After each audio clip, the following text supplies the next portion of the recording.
Now's the time to be part of the team at Team Toyota. Step up to the plate with a winning lineup of new Toyota models like the new 4Runner, Grand Highlander, and the all-new 2026 RAV4. Or find something perfect for your game plan and your budget with over 300 certified used Toyotas available. And don't sweat a trip to the IL. Our service and collision centers will have you back in the game in no time. So slide into one of our 3 locations, Princeton, Langhorne, or Glen Mills, or take a swing online at teamtoyota.net. But a reminder, our Phillies Talk podcast, the latest edition dropping with Spencer McKercher and, of course, the producer of this program, Sean Kane. They'll get you updated on everything that happened with Rob Thomson today, Don Mattingly slipping into the manager's spot, and a 7-0 Phillies win. Check it out where podcasts are served.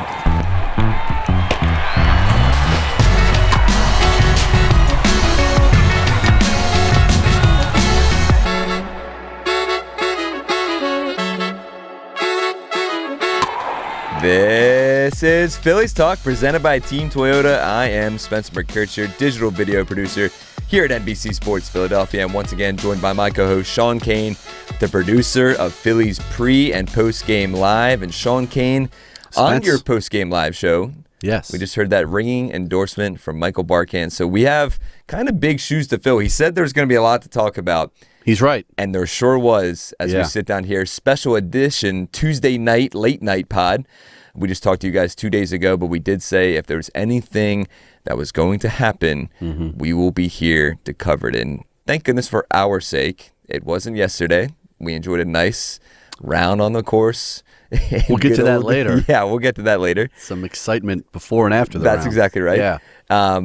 But yeah, and so we're thankful it didn't happen then. Yeah. But unfortunately on Tuesday, obviously the big news of the season, I guess you could say. And shockingly, I can't believe we're sitting down here on April 28th talking about Rob Thomson being fired as the manager of the Philadelphia Phillies. Yeah, really unfortunate. And, shocking, surprising for sure. I thought he would get some more time. Like Dave Dombrowski last week in Chicago said, usually around 40 games is when you start to really evaluate the manager if things aren't going well. So to me, I did the math. They had played 28 coming into Tuesday, so I figured Topper would get another week or two to maybe try to turn this thing around against, on paper, what appears to be a stretch of their schedule where maybe they can make some hay. But apparently Dave Dombrowski decided over the weekend that he was going to make a change. And not just that, he reached out to Alex Cora on Saturday and Sunday. Well, Cora apparently reached out to Dombrowski on Saturday to talk, because Dombrowski's a mentor of his, and he had just got let go by the Red Sox. And then Dombrowski apparently offered him the job at some point on Sunday, and he turned it down. He wants to spend some time with his family and kind of weigh his options after the season. But Dombrowski's still going forward, Dave Dombrowski, with the change, and Don Mattingly is in as the interim manager. And, I understand a change is necessary when a team with high expectations is scuffling so badly early on in the season, but Rob Thomson's a good man. We've talked a lot about him as a person, as a manager. He's a good man. He's a good manager. And frankly, his players let him down, and I believe the front office let him down. And he took the fall. And that's the nature of the business. But it's unfortunate that he lost his job, because he is not very high up on my list of people to blame for that pretty atrocious start the Phillies got off to. It's just unfortunate. And, it's crazy. You and I talked around 10 o'clock this morning. Yeah. And we kind of heard that there was rumblings that this was going to happen. Yeah. And it was a sad feeling. I'm laying in bed and I was just, it didn't feel right. And all day, it didn't feel right. And even post-game, we're cutting clips of Don Mattingly now at the post-game press conference. And it just feels weird. Yeah. And I never thought that this day would come. I sure as hell didn't think it was going to come before May 1st. No. I saw a stat. Him and Alex Cora, Rob Thomson that is, are two of three managers over the last 30 years fired before May 1st. And I think that just goes to show both of them, their success really came back to bite them in the butt. Yeah. Because Rob Thomson, June 3rd of 2022, steps in, becomes the Phillies manager, and if that day doesn't happen and he doesn't have the success that he has, who knows where this era of Phillies baseball would be? Because truthfully, he was the one that got them over the hump, whether you believe that or not.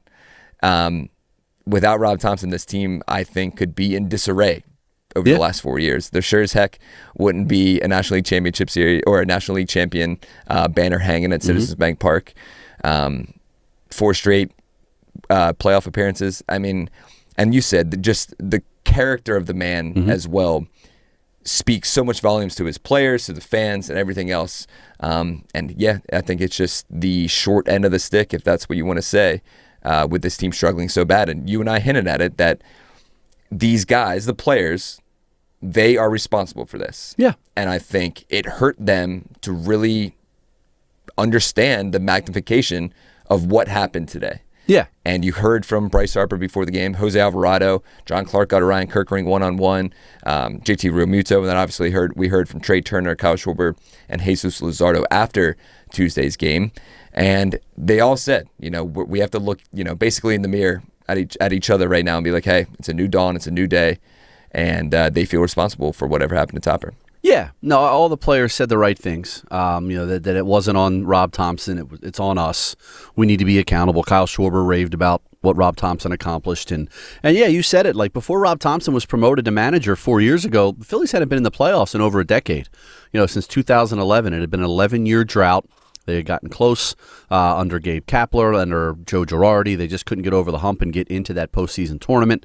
And Rob Thomson got them there. And that was the standard. That set the standard of, okay, well, we're going to go to the postseason every year. And they did. And they kept kind of going backwards in the postseason, but they kept winning more games in the regular season. And winning back-to-back division titles is no small feat. Only 3 managers in Phillies history have done it, and he's one of them. And you look at his record in the regular season, he's got a winning percentage of just around like .568, I believe, or right at .570.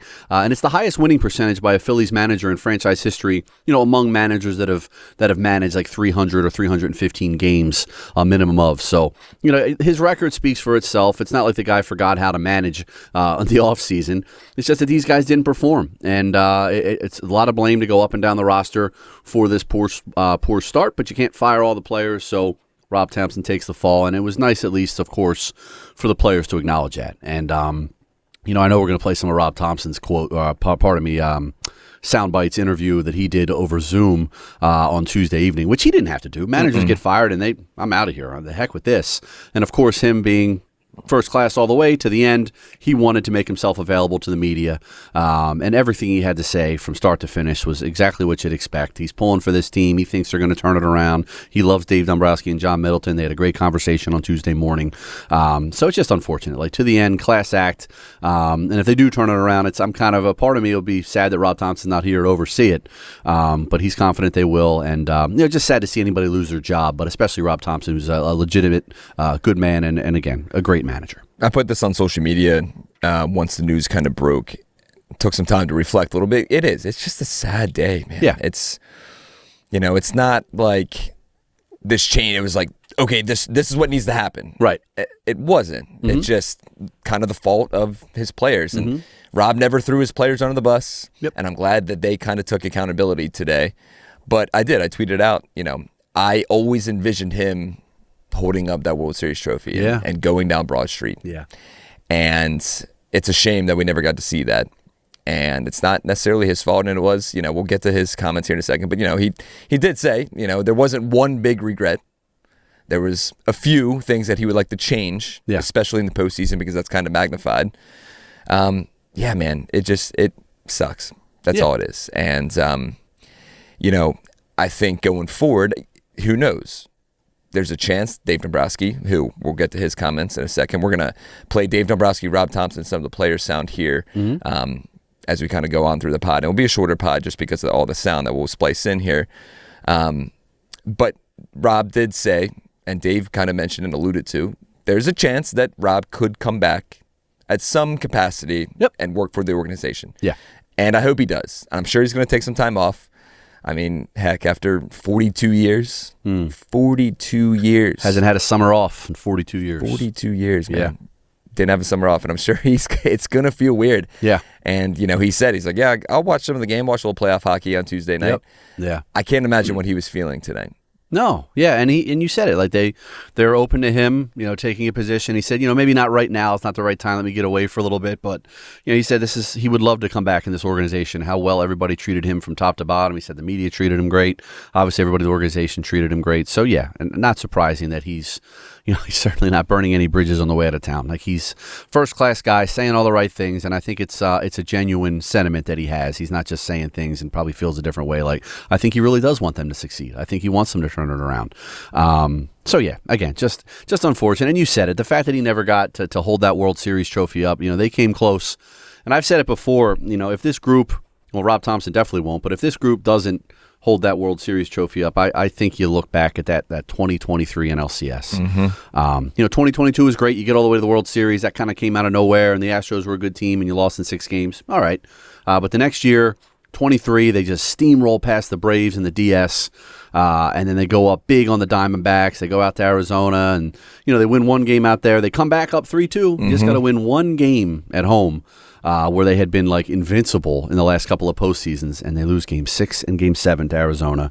And then they had the Rangers waiting for you in the World Series, which to me seemed like a beatable team. So that was the year. That was the year Rob Thomson should have been leading the parade down Broad Street. But, hopefully the players can get it done. But that's the one that really sticks out to me is would have been Topper's year in 23. If they somehow do it this year, what would be some story?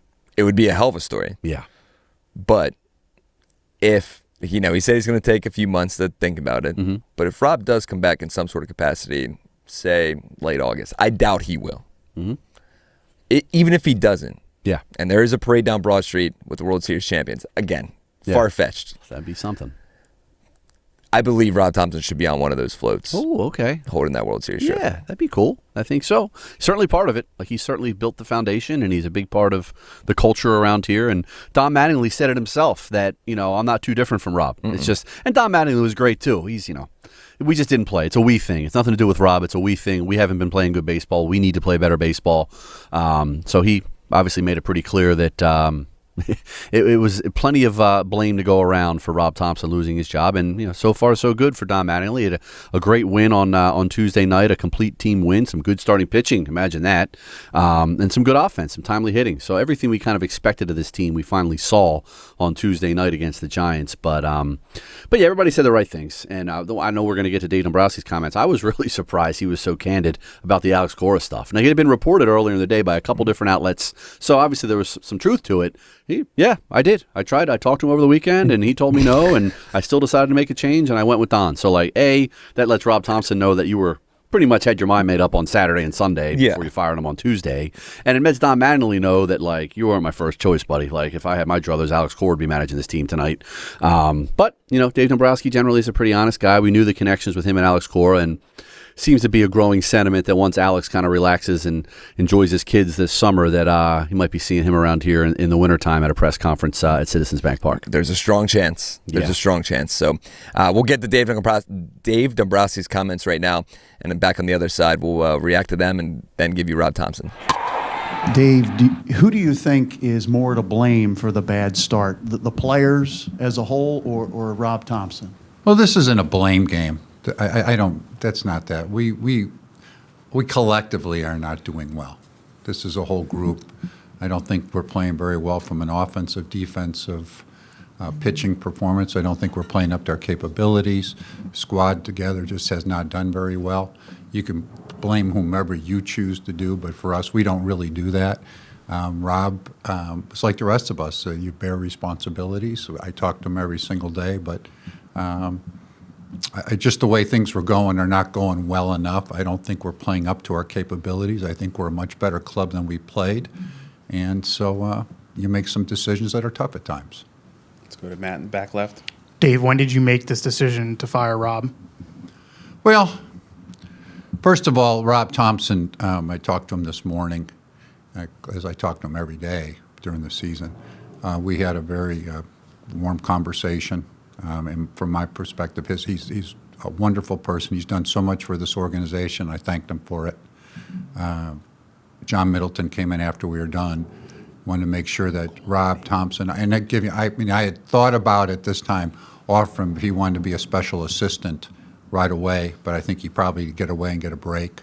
was probably the best thing for him. But as John Middleton told him, he said, you've seen some of the other moves. You're always welcome part of this organization, some of the other people that have left.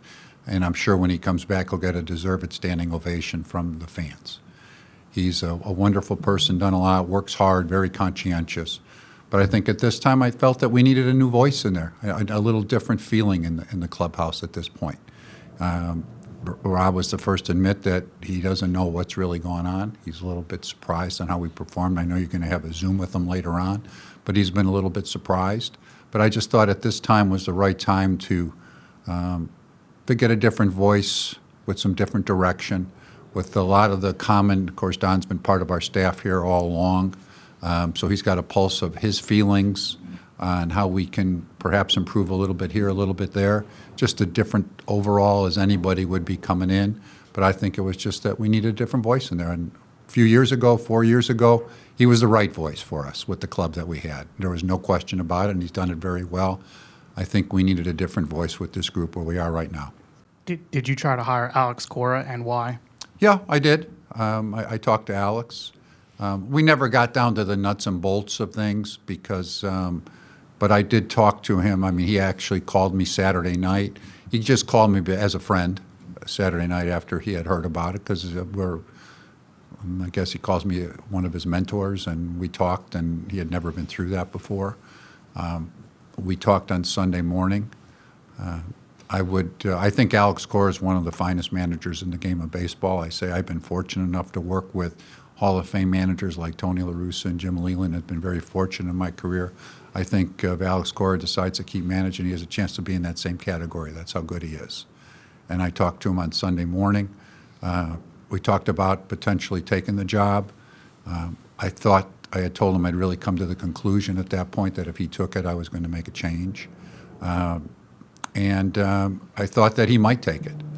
But as time went on over the next day into Monday morning, it was apparent from his perspective that he wanted to take time with his family. And he's paid for, and it wasn't because of pay, it wasn't because he's paid through the next year, but he just felt that he wanted at this point to be a father first and foremost. And so that's what he had decided. So what we did is, I talked to Alex. I had a staff meeting planned all along. When I say staff meeting, some of you've observed we've had some of our scouts in town, our trusted lieutenants, since last Friday. Joined in Atlanta. They're staying through the San Francisco series. I had people in the front office that I had already asked to be part of that meeting, mostly assistant general managers, but different perspectives. And really the reason I asked those guys to come into Atlanta is I said, I want to check myself as much. We have not played very well. Is this the type of club we are? Is this us? I mean, realistically, we haven't played well in any part of it. Falls on my responsibility, all of our responsibilities, I'll take it. But I said I'd like to hear some other voices. You watch other clubs play. You watch how they go about their business, the talent that's out there. We talked. We had planned on getting together Monday afternoon, which we did at 1 o'clock. Those guys, along with the front office staff, and we talked about a lot of different things. How the club was playing. Alex wasn't going to take the job at that point. Should we still make a change? What other alternatives we should be? And I came to the final conclusion that we were going to make a change. I think it was the best for the club, that the ideal person to step in at that point. And you at this time of year, unless you would hire somebody like an Alex Cora, you're going to hire an interim because otherwise you need to go through an interview process.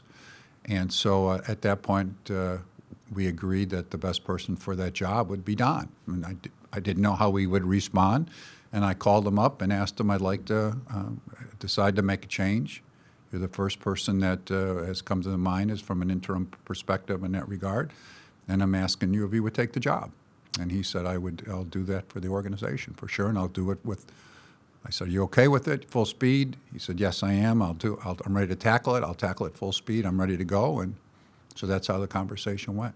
Well, probably when he came on board, that maybe was his thought. I didn't think we'd be 9-19 either, so we weren't thinking of him managing at that point. But I've seen him around here. He has plenty of energy. Now, normally when you're talking about if you were talking about managing, you'd be talking about the long term. And I did not ask him to manage the long term. I asked him to manage this season, and who knows what goes beyond this year. But I think he has plenty of energy, and he had not planned on managing. But I think, first of all, I asked him to do it, and he's part of the organization, just like when I asked Dusty Wathen today when we called him, and it was Don's decision that he liked him as his bench coach. And he said, Dave, I'm part of this organization. I'll do anything you want me to do. I said, we'd like you to be the bench coach, but if you want to be the bench coach, and he said, no, I'm ready to do it. And that's how Don responded. And we're not asking him at this point to manage for 5 years. I'd like him manage us successfully the rest of this season, and I think he has enough energy. In fact, I'm sure he has enough energy. I've watched him chase his 11-year-old son around plenty and play ball with him and what he brings to the ballpark every day. So I'm sure he has that. Dave, was there consideration to making any other changes to the coaching staff, subtractions, et cetera? There was not. And basically, when I talked to Don, I asked him how he felt about our staff. Because if he had a strong feeling, since he was stepping in, is there any other changes he wanted to make? He said, no, I like our staff. I think it's good. He said, we know we needed a bench coach, how we would go about that. I said, you think about that. He called me back later in the day and decided this is what he wanted to do and to promote AC, who was very deserved to be our third base coach. But I asked him, is there any other changes you want to make? And he said, no, I like our staff. I'm ready to work with them and would like the opportunity to do so. So I said, okay, let's go for it. With the roster has underperformed. You've acknowledged that in Wrigley the other day. Do you have any regrets about the construction of the roster, maybe the approach over the winter? You mentioned not having a cleanup hitter the other day, things like that. Well, when I was asked, we didn't clean it. Nobody's performed as a cleanup hitter. We've had people that have performed in the past as cleanup hitters, so they're not doing that right now. So no, I don't have any regrets. I mean, if we play this way the rest of the year, I'll have a lot of regrets at the end of the year. But I think we're a lot better than this. And I mean, I think it's one of those. I've always said you can always be better. If we win 96 games, you can be better than next year. There's no perfect club. I think we have a good club. I mean, I don't know that anybody here or anywhere else. I just saw our starting pitching has not been good. I mean, now we've got Zach Wheeler back, and that helps a lot. But I don't know anybody that would think that this would not be a good starting pitching rotation. It's to me might be the best in baseball. Could be as good as anybody's. Our bullpen's strong. We lost our closer, but he'll be back soon. We haven't scored runs. We haven't hit. I can't predict that some of these guys would have performed the way they have. But no, roster construction, I don't think we have a gaping hole. We knew that we were going to go in. We were prepared to go into center field with a youngster and let him grow. And I don't have a regret in that regard. You need to do that to some. The same thing with Andrew Painter as a fifth starter. I don't have a regret. I'm hopeful some of the guys that we have will pick it up from an offensive perspective. I think that they can. In the past week or 10 days, you have literally played the two hottest teams in baseball, the Cubs and the Braves, over and over. Was there any thought to viewing this off day yesterday as a potential reset while looking ahead that the schedule does not feature red-hot teams coming up, and maybe things could right themselves? And did you back off that? If you had that idea, did you back off it because of Cora's availability? Well, was there any thought to that? Yes. I mean, we talked about a lot of different things, and that came up in the conversations. I would hope that we're talking about us as a club in the same light that you're talking about the Braves and the Cubs. But we're not right now. But when we did talk about that, we just felt that if we kept waiting and it didn't fix itself, I just think that at this point something needed to be done in watching us play. And did we discuss that, though? Yeah, we discussed that. Dave, given some of the shortcomings, whether it's in roster construction or production, why do you think Phillies fans should still believe that you're the right person to lead the front office? You can answer that question. I'm not going to get into that. Welcome back to Phillies Talk, presented by Team Toyota. You just heard from Dave Dombrowski on Tuesday afternoon. Talked for about 30 minutes, or maybe not that long, about 20, 30 minutes. But like you said, I think my main takeaway was, one, He avoided the question about, hey, do you feel responsible for this? Mm-hmm. What are your thoughts? Are you the right guy to kind of keep this moving forward? Yep. He said, you can answer that question. Mm-hmm. And obviously the Alex Cora stuff, which you hinted on it before we went to break there, or before we went to the comments. There's a chance we see Alex Cora as the Phillies manager come November. Yeah. Depending on how Don Mattingly does. But would that intrigue you? I think the more I thought about it today, it intrigues me. Yeah, definitely. I think Alex Cora is really good. And he's had a lot of success in Boston, and he's really well respected in kind of that like forward-thinking, new age manager, and value around the margins of game planning and all the analytics and everything else. And he obviously has a track record in the game. So, and Dave Dombrowski thinks highly of him. We heard that in the press conference. He thinks if he continues to manage Alex Cora, he can go down as one of the best managers of all time. They obviously have a history together with the Red Sox winning World Series in 2018. Cora still considers him a mentor. So I believe if Dave Dombrowski is still here as the chief decision maker this offseason, I think Alex Cora will be in Philadelphia because, Alex Cora is going to have his pick of jobs, but this is a big market. This is an owner who likes to spend. This is a passionate city, much like Boston when it comes to baseball. So I think all that stuff will intrigue Alex Cora. And obviously we'll see how the Phillies do the rest of the season, but he has some leeway, I think, to kind of get this up and running pretty quickly. So I think Don Mattingly's made it clear that he's probably not in it for the long term here. He didn't really want to manage ever again, frankly. He talked about that prior to the season, and here he is about a week after he turned 65. He's back managing now. But, I think Don's going to do the rest of the season, and then, then again, if your parade scenario comes true, then maybe Don's back. Right. But given that notwithstanding, I think Alex Cora is probably the front runner to be the 27 manager. It's funny because Rob also said the same thing in 2022. Like, hey, I'm probably going to retire. Yeah, it's true. After this, and it's true. Appearance in the World Series kind of changed those thoughts. And yeah, we'll see. I want to get your thoughts on Don in general. We haven't even hit on him being the manager going forward. Yeah. But in terms, you just said like, if Dave is still here come November. Yeah. And that's an intriguing thing because.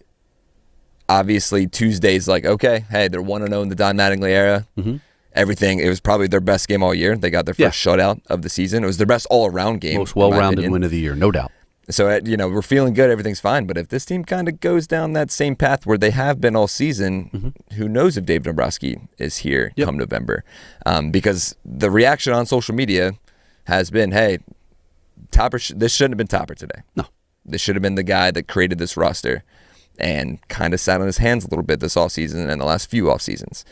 Yes, I think that Dave Dombrowski did a good job of, and that's kind of been the book on him throughout his very successful career, by the way, a Hall of Fame career, is that he can convince ownership to spend money, and he did that here, and John Middleton wants to win as badly as anybody, so he used a lot of that money to make some signings. Some worked out, some didn't. Some trades have worked out, some haven't. A lot of signings recently haven't really worked out, especially the shorter-term ones, and we've talked about Walker and Castellanos no longer on the team, but still getting paid. But no, this roster's not good enough. But that's why Rob Thomson, there's only so much he could do. Yep. And we talked about this earlier. I thought it was pretty fitting that his last lineup, Rob Thompson's last lineup, Sunday in Atlanta, against Chris Sale, the outfield was Felix Reyes in left, Dylan Moore in center, Adolis Garcia in right, Garrett Stubbs catching. We all love Stubbsy, but right now it's Stubbs and Marchand behind the plate because JT's hurt. And then you have Bohm and Stott, guys that just haven't been hitting.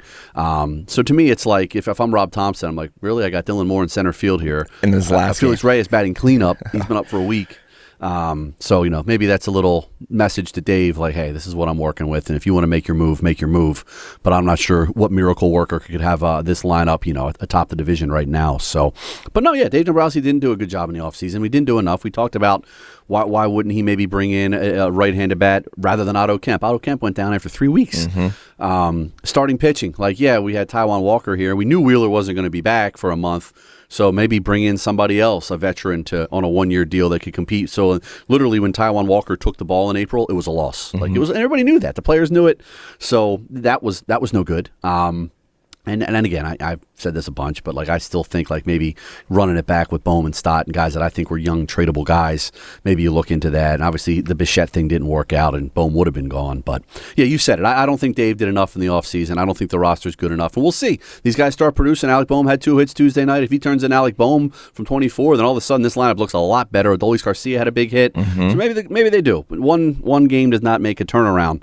But no, I think Dave Dombrowski, rightfully so, has a target on his back, at least from the fan base. I think a lot of people are holding him responsible. For sure. And he deserves it. It's obviously it's his roster construction. And like you said, I think hearing from Dave today talk about him having a phone call with Alex Cora on Sunday morning. Yeah.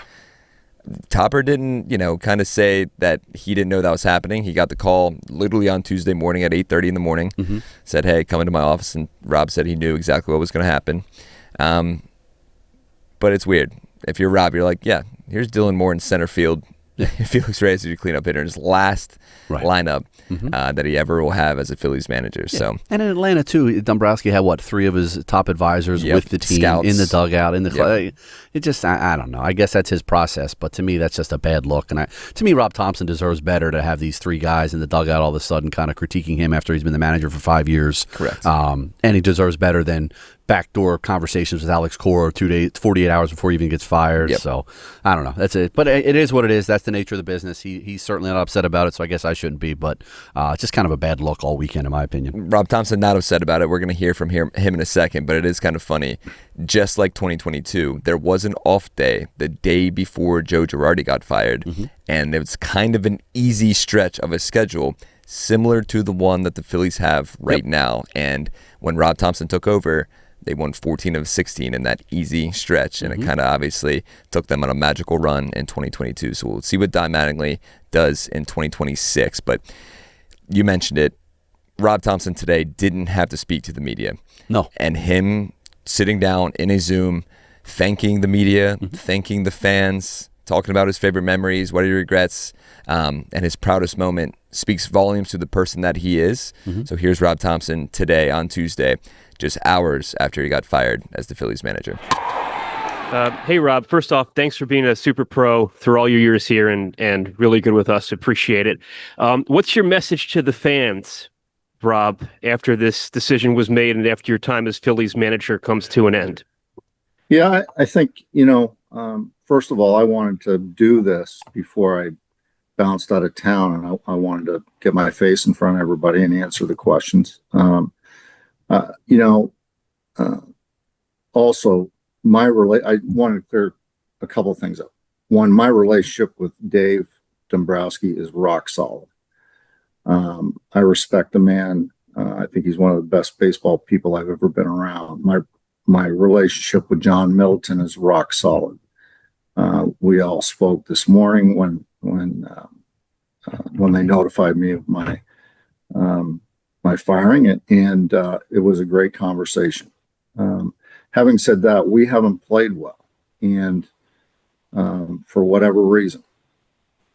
And when you're not playing well and you're the manager of a ball club, you're held accountable, and rightly so. So my message to the fans is this, and now I can say a few things. It's early. We went through a very difficult stretch, playing 2 of the best teams in baseball that were really hot, and we weren't playing well. And that's my responsibility when we're not playing well. So my message to the fans is this. I still think, and I hope, because I love these guys, that this team's going to turn this thing around. And they're going to get hot. I have a bunch of different reasons why, but one is the fact that there's a lot of talent in there. And if you look at the back of the baseball cards with these guys, usually they reach those numbers by the end of the year. So I think that they are going to turn around.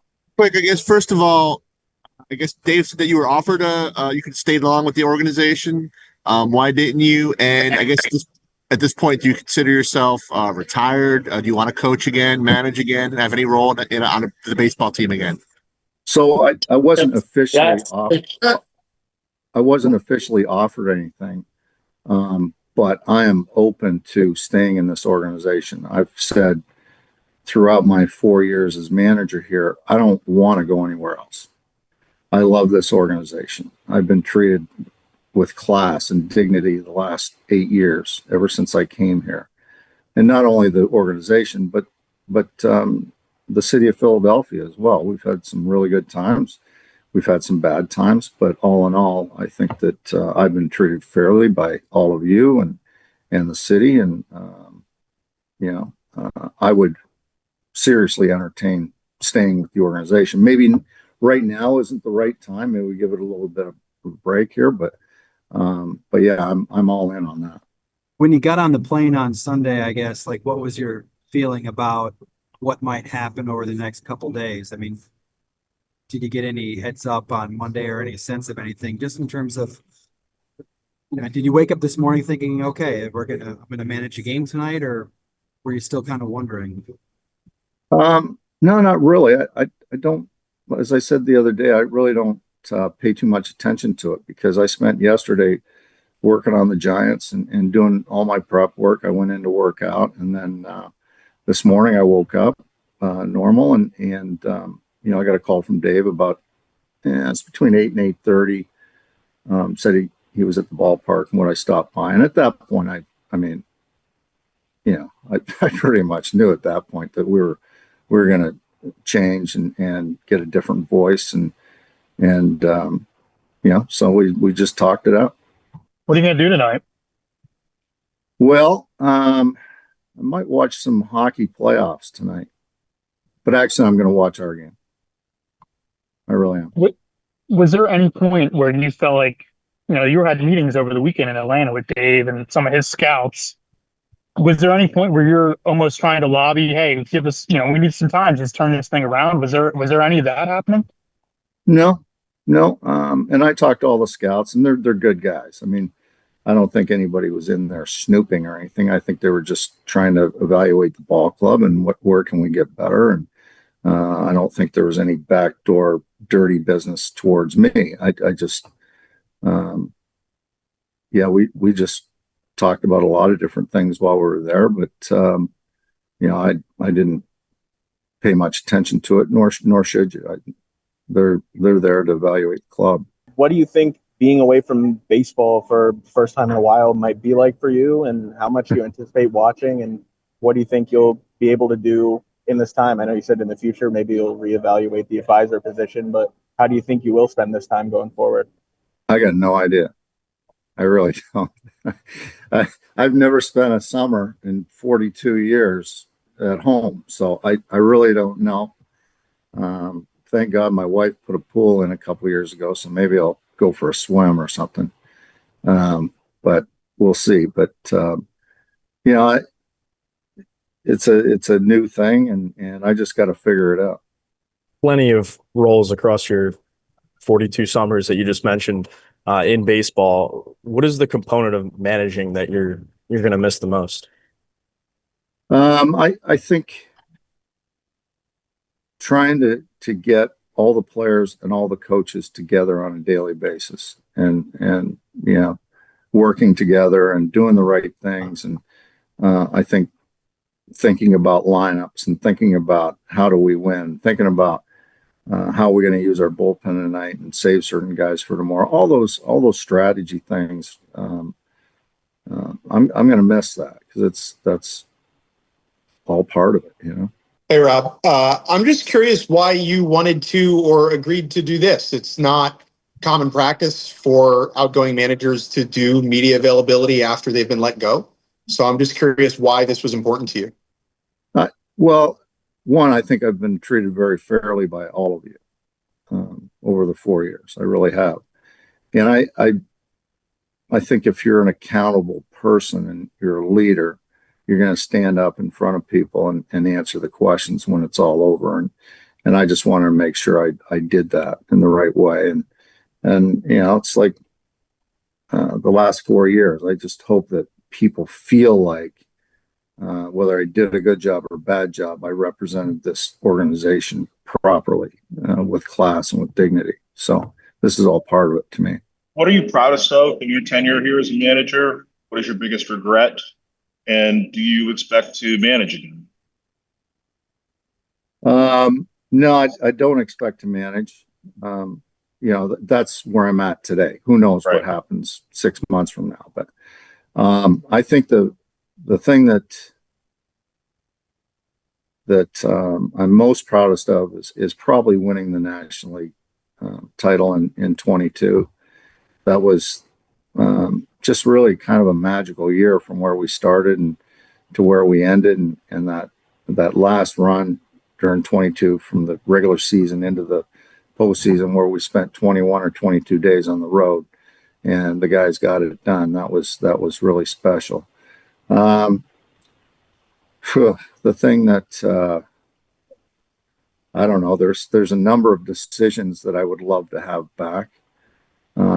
I can't pinpoint one that I would say is the one that hurt the most, because any decision you make, there's a lot of thought behind it, and not only from me but from our coaches too. So, but I'm not really sure, but there's all those decisions, especially during the playoffs, where they're really magnified. They sort of sit in the back of my mind. And Rob, in your 40 plus years of pro baseball, where does your 8-9 years in Philadelphia stack up, rank amongst your other stops? No, I've loved everywhere I've been, but the Philadelphia experience, especially the last 4 years, because I think, don't forget, I was going to retire at the end of the 22 season before Dave offered me this job, and this has been the most fun that I've had in baseball the last 4 years. And I know that there's a lot of ups and some downs, and the downs can be rough, but it's still overall with our front office, with our players and our coaches, this has been the most fun I've had, and we've had some success. We haven't won that big ring, but I still believe in this club. But I've loved every minute here in Philadelphia. I feel like I feel like a citizen here. I really do. It's been the best. Welcome back to Phillies Talk. Same thing. Sean Kane over there, Spencer McKercher right here, and Sean Kane.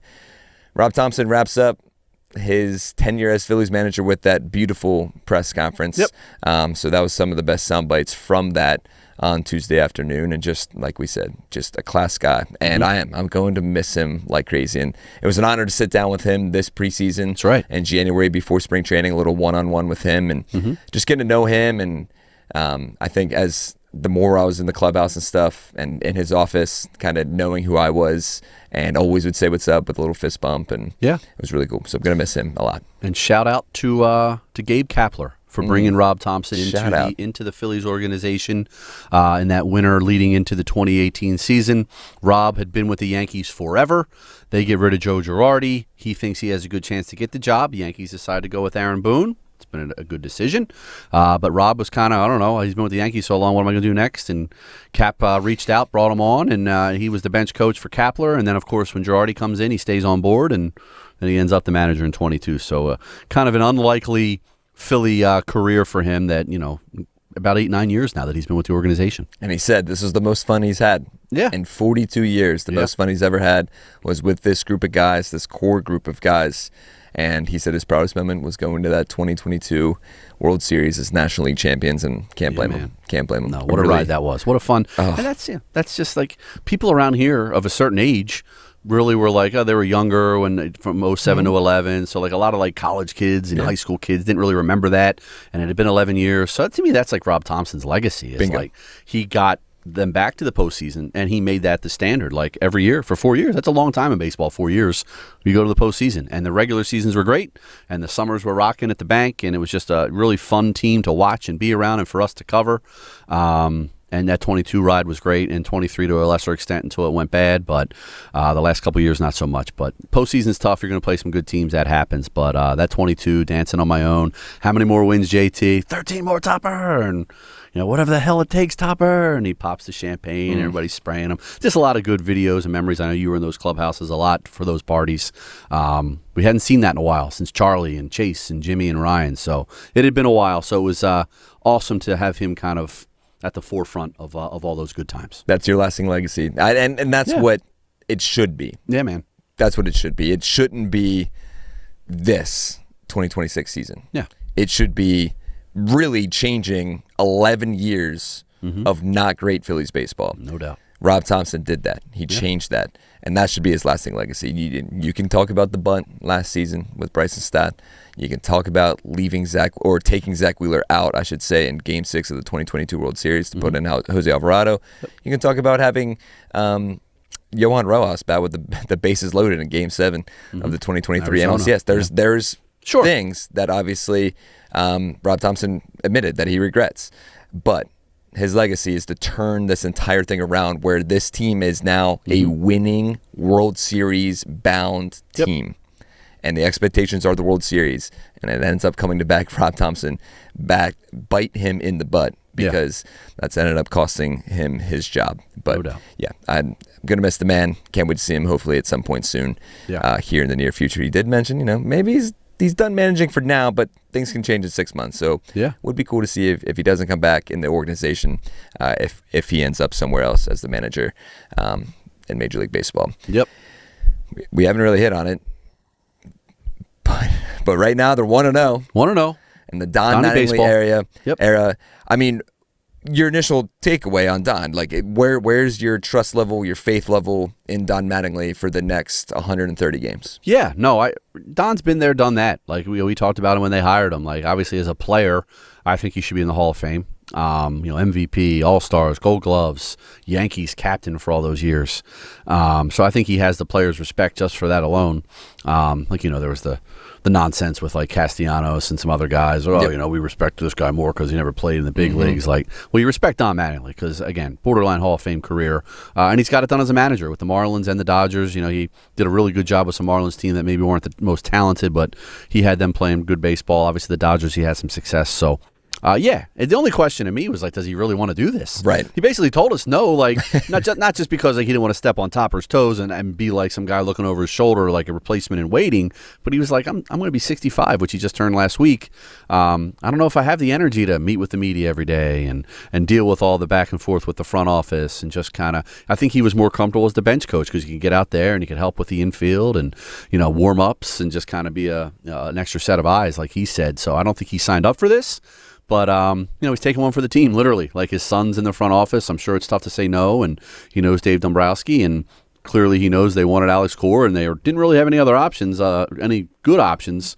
So he's a guy that's been there, done there, experienced as a manager. So I'm confident that he'll be just fine. Again, it's just a matter of will the players perform from him. And Dave Dombrowski's banking on that change and that new voice being a catalyst. But, yeah, no, I think Don is fine. His resume speaks for itself. I think so, too. And, he mentioned post-game that he was asked, like, hey, like these guys, like, do you think they feel guilt for what happened to Rob Thomson? And he said he felt guilt for some of the managing changes when he was with the Yankees, when he was a player. He's like, yeah, you have to look yourself in the mirror and really take accountability. And I think having that kind of aspect of being the former player, like you said, borderline Hall of Famer, needs to win a World Series. Yeah. And he's automatically a Hall of Famer once that happens. Yeah. But yeah, I think just having that kind of perspective is going to help these guys a lot, in my opinion. And I'm expecting big things. from him. The only thing that's going to be weird going forward, Sean Kane, is not seeing Dusty Wathan over to the third base. He's the bench coach now. Everybody kind of got shuffled around. Yep. Anthony Contreras, who was hired by the Lehigh Valley Iron Pigs to be their manager in 2021, is now the third base coach, gets the promotion up here. Pretty cool. We were talking to Ruben Amaro Jr. On Tuesday night and said he's a great dude. I'm looking forward to meeting him. we'll see. He obviously had fun on Tuesday night. Yeah, doing a lot of waving. A lot of waving Yeah. as the Phillies win 7-0 over the San Francisco Giants. And like I said, in their first shutout win of the year. But I'm expecting big things from this new look coaching staff to a point. I have all the faith in the world in Don Mattingly. I think the guys will rally around Don Mattingly. And we'll see where it happens. But, yeah, I don't know if I expect him to be the manager in 2027. No, I'd be very surprised. Very shocked. Yeah. And Dusty might be a candidate. I think so. I mean, Dusty wants to manage. He had a few interviews with the Royals and the Marlins. Certainly over the last, put in his 2 time. years. Yeah. Yeah. Everybody loves him. Seems to be well respected. Yeah, that'd be interesting. Yeah. But yeah, man, I'm excited. I think the this new era of Phillies baseball is here and we're ready to go. 57th manager in club history. It's a lot of managers. That's a lot of managers. Yeah. Dude. And what? And a lot in the last 10 years. They're starting to rack it up a little bit here. And so we heard from Bryce Harper pregame on Tuesday. He said, he's had a lot of managers over his career. By the way, April 28th, it's now been 12. Was it 12? Oh, that's right. He 14. debuted. Yeah. 14 years ago today on April 28th. Bryce Harper 2012. debuted in 2012. But so he's had a few managers, a lot of them. Yep. And he said Rob Thomson ranks at the top of that list. Yep. And if you listen to the podcast, you know this. Me and Sean Kane, immediately when Bryce said that, Sean Kane looked at me and said, where do you think Gabe Kapler ranks on that list? Right. Probably it's neck an and neck intriguing with Cap. question. Yeah. He's- Was his first Phillies manager.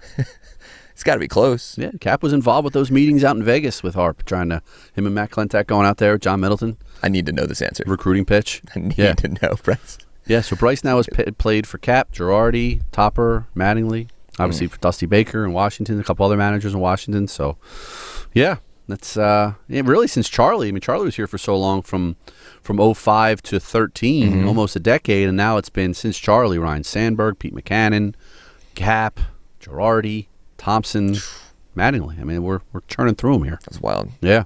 That is crazy. 13 years ago, Ruben let Charlie go, and Ruben talked about that on our pregame show, just how tough that was. And you think letting Rob Thomson go, who's so successful and so popular, Charlie Manuel was even more successful and more popular with the fan base. Everybody loved him, and Ruben had to do that. And I know that was one of the toughest decisions and toughest days of his life. So not easy. It's not something these guys do lightly, these executives. So just an unfortunate part of the business. Absolutely. As we wrap up, favorite part of Tuesday's win? Jesus Luzardo. For sure. Like your guy, man. It's my guy. Finally. And it was been a rough start to the season. And he finally came out and he pitched like we thought he pitched. 2 hits. Well, I didn't think he pitched quite that good every game, but 7 shutout innings. First Philly starter to go 7 innings. 2 hits. The strikeouts. Like, he looked great. He set the tone. Phillies broke it open a little bit in that 6th inning. He was great. Bomer had a couple hits. Trey had 4 hits. Garcia drove the ball the opposite way. So a lot to like. Bryce had a couple of hits. Yeah, it was a great win and pretty clean defensively for the most part. So, yeah, but no, Luzardo to me was the best part. 100%. He was fantastic. And it's the Jesus Luzardo that we've come to expect. And I don't know if it was like a little extra juice today. I don't know what it was. But him coming down here and just shutting this Giants team out was huge. And pretty cool, though. Everyone in that lineup reaches base, too. They finished with 11 hits, 5 for 11 with runners in scoring position, Sean Kane. All stuff they've been struggling with all year. Magically, in Game 1, making Dave Dombrowski look like a genius by sparking the team with the change. So we'll see if it keeps up. It's one game. But, again, I said it. They have a chance here to make some hay with the Giants. And I know the Marlins are better. Respect to them. It's never easy down there. And I know the A's are in first place in the AL West, but they're only a couple games over 500. Them coming in here, you like your chances. The Rockies are struggling. So, chance, this 12-13 game stretch to kind of creep back towards 500, hopefully. Let's hope so. Let's hope so. And hopefully Don Mattingly, Donnie Baseball can get these guys kind of clicking on all levels, because if Tuesday was any indication, things are looking up for this Philadelphia Phillies ball club. Yeah. All right. Basically Monday. How's your finger, man? It hurts, dude. Yeah. Jeez. Yeah. This is when people turn off the podcast, so thanks to everyone that's listening. No. They're very interested in your... Yeah, dude. Grinded out 18 holes after slicing the you-know-what out of my finger with a bread knife. Man. Serrated. Tough Monday. There. If you're watching on YouTube, it's all wrapped up, ready to go. Pretty thick, pretty big. Yeah. It's like the most pain I've ever had. Wow. Like today, 24 hours later, it just like shoots up the arm. I don't know. I'm probably cooked toast. No, you're not. You grinded out 18 though. You had every reason in the morning to just tap out of golf, but you wanted to golf. You did it. Played 18 holes. Ben Davis would be proud. Like that, he cuts his kneecap off with a chainsaw, and he just kind of goes about his day. You slice your finger open, play 18 holes, then you go to get it looked at afterwards. So good for you. Priorities, and I think hopefully you'll be all right. But I don't envy you, man. That looked like you were hurt, and you still are. We taking some swings. The first 2 swings I looked at you, I was like, we're leaking. We're leaking. Just saw red on the white glove. I was like, oh no. I was playing with 9 fingers. Not still great, did all but right. Had fun. Yes. It was still a good time, man. Yeah. It was a great time. So I'm looking forward to many more days like that. Just got to heal this bad boy up. Yes. So some time. Anyway, it's a new dawn for the Phillies baseball. Yeah, new era. It's a new dawn. Ooh, did you just think of that? I did just think of that. New dawn. When I said dawn, I was like, wait a second. Yeah. It's like the Pittsburgh pronunciation of Don. Dawn. Don Mattingly. Yeah, that's right. That's good stuff. It is a new dawn, though. Yes. And we'll see what Don Mattingly and this kind of new look coaching staff can do going forward as the Phillies sit 10-19, 29 games into the season. 2 more with the Giants.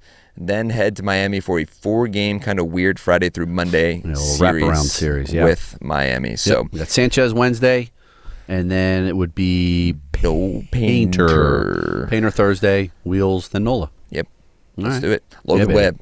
Yeah, Logan Webb, Wednesday. Sanchez on Wednesday. That'd be a good Should one. be fun. Yeah. Should be fun. So if you go to the ballpark, enjoy it. It's going to be cold and a little rainy, but we'll figure it out. So we'll talk to you guys on Thursday after that afternoon game, hopefully recapping a nice series win for the Phillies. They need one in the worst way. And it would be a heck of a way for Don Mattingly to start his Phillies managing career. So yes, sir. For Sean Kane, I'm Spencer McKercher. Thanks for listening to the Phillies Talk podcast presented by Team Toyota. We'll talk to you guys soon.